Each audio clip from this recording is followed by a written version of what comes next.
তা কিতাবটার নাম নোট করুন। এই যে তবলিগি জামাত হচ্ছে বেদাত, এ রাসূলুল্লাহর যুগে জামাত ছিল না। কেউ হাদিস থেকে দেখাতে পারবে না। ইনভাইট হলে নয়, নিরাপত্তার অভাব যদি কেউ বোধ করে, ইসলামপুর থানার প্রশাসনকে সামনে রেখে মুনাজারা হবে। ইসলাম এ তবলিগি জামাত বেদাত।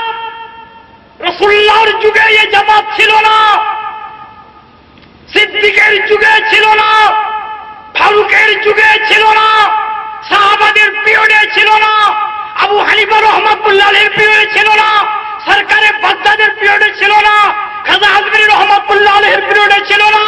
আজ থেকে নিয়ে এখনো পর্যন্ত 100 বছর হয়নি, মাত্র 80 থেকে 85 বছর বয়স হচ্ছে। তবলিগি জামাত এর বাণী বা প্রতিষ্ঠাতা হলো মাওলানা ইলিয়াস সাহেব। বেদাত জামাতের লোক হয়ে হ্যাঁ, আর নিজেরা এটা বেদাত ওটা বেদাত ও নিজেদের চালু করার জন্য না। হ্যাঁ, সব লোকের মাইন্ড ঘোরাচ্ছে। যখন দেখবেন রাজনীতি সব বড় বড় দল আছে না, সরকার যখন দেখে বেকায়দায় পড়ে যায়, এমন একটা কাজ করে ফেলেছে, পুরা দেশ কিন্তু সরকারের প্রতি বিরূপ হয়ে গেছে। ওই সময় সরকার এমন একটা জিনিসকে সামনে আনতে চায়, অন্য একটা জিনিস, ছোট একটা জিনিসকে নিয়ে, যাতে এই বড় জিনিসটা ঢাকা পড়ে যায়। হ্যাঁ, এই জামাত সম্পর্কে সমস্ত সুন্নি ওলামায়ে কেরামগণ বহুত ফতোয়া দিয়ে রেখেছেন। এইটাকে এমন ঢাকার জন্য মিলাদ নিয়ে, কিয়াম নিয়ে এই সব জিনিসের ঝগড়া আরম্ভ করে দিয়েছে। কিন্তু আসলখানে ওদের ফতোয়াটা ঢাকার জন্য, ও ফতোয়াটা বলবো না, ও শুনলে আপনাদের আরো মন খারাপ হয়ে যাবে। তবলিগি জামাতের যিনি আসল প্রতিষ্ঠাতা, এই বেদাতি জামাতের যিনি প্রতিষ্ঠাতা ইলিয়াস সাহেব, তার কিতাব হচ্ছে মালফুজাতে ইলিয়াস। এই অঞ্চলের কজন দেওবন্দির ঘরে আছে? আলহামদুলিল্লাহ, গোলাম সামনানি বেরলভী মৌলভী, তার ঘরেতে দেওবন্দি কিতাব যা স্টাডির জন্য স্টকে আছে। মুর্শিদাবাদের বুকে কোন দেওবন্দি ঘরে আছে কিনা সন্দেহ।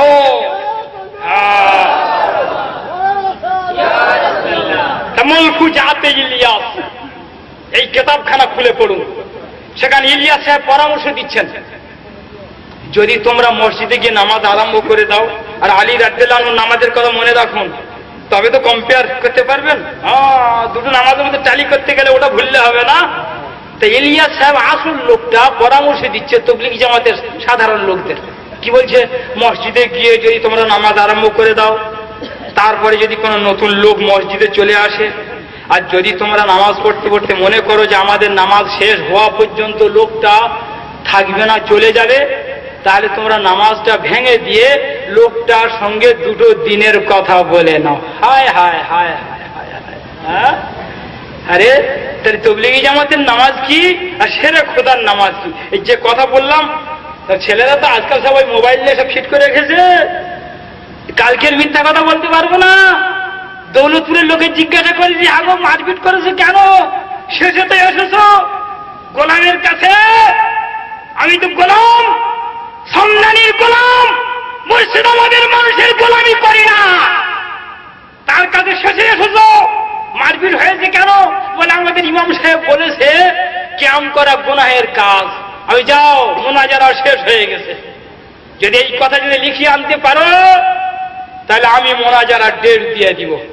তাহলে আচ্ছা যাচ্ছি। তা আবার হ্যাঁ, কই আছে কোন বাহাদুর যে দাঁড়িয়ে কিয়াম করা, ইয়া নবী সালাম আলাইকুম গুনাহ হবে, কেউ কোরআন হাদিস থেকে দেখিয়ে দেওয়ার জন্য সামনে আসুক।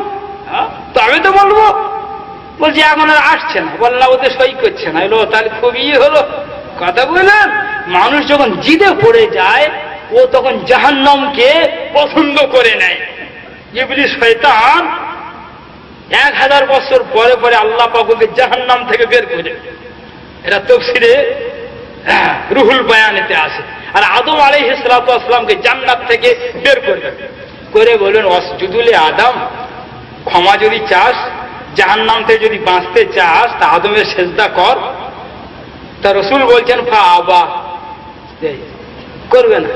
তা আবার ফের বলে যা তুই ওদিক যা, আজ না যাও তুমি তোমার জায়গায় যাও। দেখেছেন তো জিদে মানুষ জাহান্নামকে পছন্দ করে, তো সে জিদ। সেই জন্য বলছি বোঝার সময় এসেছে। তাবলীগী জামাতের লোক আজকে মিলাদকে উঠিয়ে দিতে পারলে মনে হয় তরুণ যুবকগুলো সব সুবিধায় হয়ে যাবে। না না না, যা বদমাইশ ছিল আরো বদমাইশ হবে। তাবলীগী জামাতের মাধ্যমে